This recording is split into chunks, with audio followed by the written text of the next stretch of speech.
Hashem's Vasai Tivtach Lo Piagita Sacha. We're now in the 5th Perek of Shmuel Aleph.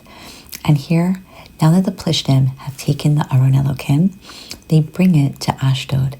Now, all of the towns or cities that the Plishtim are going to bring the Aron, their 5 cities, are all on the water. They're all port cities. And so it would make a lot of sense that they bring it to their god. Who is their god? Their god is Dagon. Dagon, either from the word dag, like a fish, because they are definitely a port-oriented people, or daga, meaning that they are a wealthy nation, a nation filled with meat. They are all out for money. It's all about the money. And we know that throughout history, they have really been a thorn in the Bnei Israel side. So the Plishtim take the Aron Elokim and they bring it to the base Dagon. So they're bringing it to their Avodah Zarah because it's your God, and we have respect for your God, so we're bringing it to our God. And they put it next to Dagon, or they're bringing it kind of like, look what we're bringing to you, Dagon, our God. We're bringing you.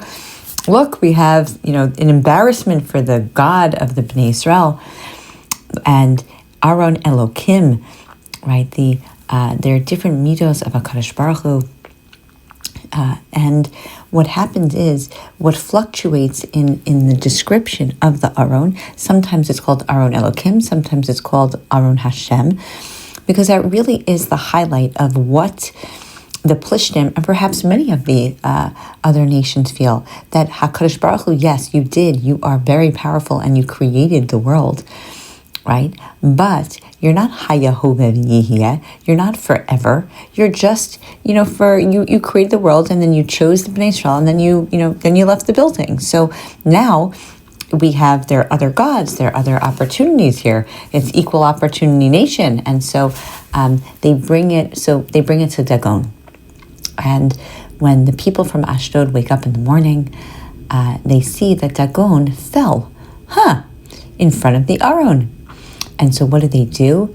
One would think, again, that you would then recognize, wait, what's going on here? How is it that our God just fell at the footsteps of their God?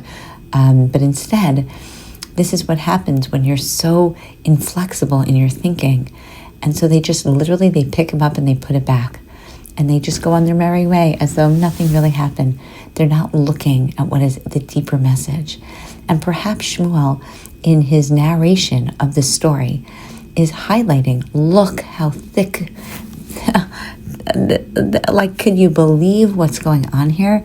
I.e., can you believe what kind of decisions you make? That you could, by Yeshivu Otol Mkomo, that you could go back to your same way upon recognizing the miracles that happened to you. That is the worst thing that anyone could do, is by Yeshivu Otol Mkomo, that we could just go back. When good things happen, when bad things happen, we have to recognize it's all part and parcel of HaKadosh Baruch Hu's message to us. Anyway, they wake up again the next morning, and Dagon has now fallen. And not only is he fallen in front of the Aron of Hashem, but his hands and his feet were cut off, and he's lying there on the threshold. And really, it's just like a trunk left to this god Dagon. And so what do? Oh, they get a message, all right. You know what they do? They make that the threshold, this area, that becomes their Kodesh Kodashim, an area that no one's ever allowed to touch. You don't go near it. It is like really holy and, forever. Like, they literally miss the message, which again is a highlight. It's not who cares about the Plishtim and their message, but is that what we do? Do we then are we seeing the forest for the trees? Are we understanding that, yes, there are a lot of holy things and there are a lot of holy people and there are a lot of holy spots, but that is not the essence of why Hashem puts things of that nature, holiness, in our lives. It is that we take the message, be better people, raise ourselves up. Not that now you don't go near and don't touch, the temple of Dagon or this area, the threshold. That's just, again, not the right message to take when when given or when acknowledging or when in the presence of real Kedusha. In any event, so what does Hashem do? He sends to Dagon these bat chorim. So some say that it's hemorrhoids, but it's not really hemorrhoids. It's really this gross thing where when people go to the bathroom, some sort of insect goes into them, goes through their intestines and wreaks havoc on their system and then comes out. And they're just in a lot of pain. And for Ashdod and the whole area around them, that's what happens. So you see that the anyone that houses and is accomplished with the taking of the Aron, this is what happens. And the people of Ashdod see this and they say, we don't want the Aron Elokei Israel anymore. It is not good for us. It is not good for Dagon. Just leave us alone. And so what do? They send it to the heads of the Plishtim, and they say, okay, what should we do? We don't want it. And so then they give it to God. Okay, so now God is going to have the Aron. And so they take it and they bring it to God. And when they come, what happens? Every time that it comes to the people being accomplices to taking of the Aron, so now it's gotten even worse, that now instead of just some of the population get it, now everyone, young and old, everyone has these techorim. So it's gone from hitting the god of Dagon to the actual physical people, their bodies, from coming from a place where it was just some of them got hit. Now mikaton vad gadol, everybody's getting hit with this, a real plague. Again, reminiscent a little bit about what happens, in Mitzrayim with the Egyptians and the plagues. In any event, so now what do? They don't want it. They send it to Ekron, and the Ekron people, and they say, "Oh my," they say, "Well, why are you doing this to us? Lahamitini ve'esami, like you're going to try to kill us. This is not good. We don't want it." And it's interesting, lahamitini. Is like it's their own personal feeling that they don't want it because for personal reasons. That's and then secondary, because again, this is who they are as human beings. They care more about themselves than they do about their nation, which again is Shmuel's, I think, his way of just giving us musar. Like, look at these people. They're going through a tough time. They couldn't care less about each other. They just care about themselves. Okay.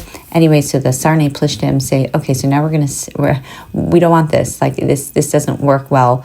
All it's going to do is going to hurt us. And so what do? So the people, they send it from Ekron.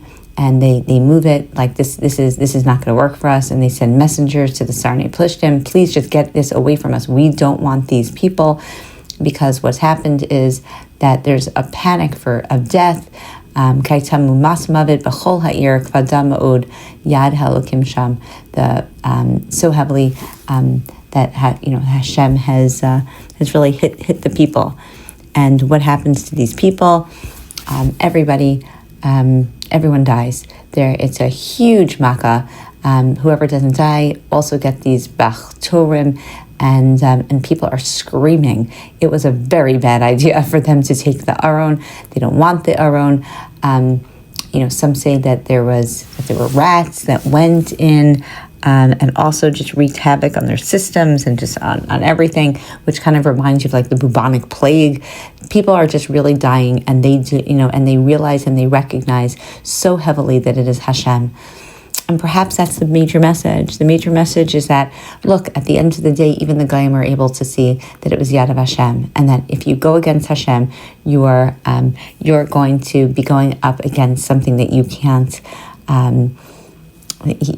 beat. And it's interesting because their cries, V'tal Shavas Ha'ir HaShamayim, their cries go up to Shamayim. That's the bottom line. That is the major message of this Perek. Shmuel is saying, that is what we want from you. We want your cries to go up to Shamayim. That is when things go right or things go wrong. That is the bottom line. The bottom line in the life of a Jew is that regardless, what does Hashem want? Shavas ha'ir Hashemayim, that the cries of the city go up to Hashem. And when that happens, then there's no more, the message is learned. And when the message is learned, Hashem says, okay, great. Okay, I don't have to teach you that message. You don't have to get whatever it is that you were going to be stricken with. And that really is. So we have, through what happens to the Plishtim, we have a deeper understanding of who and what we should be as Jews.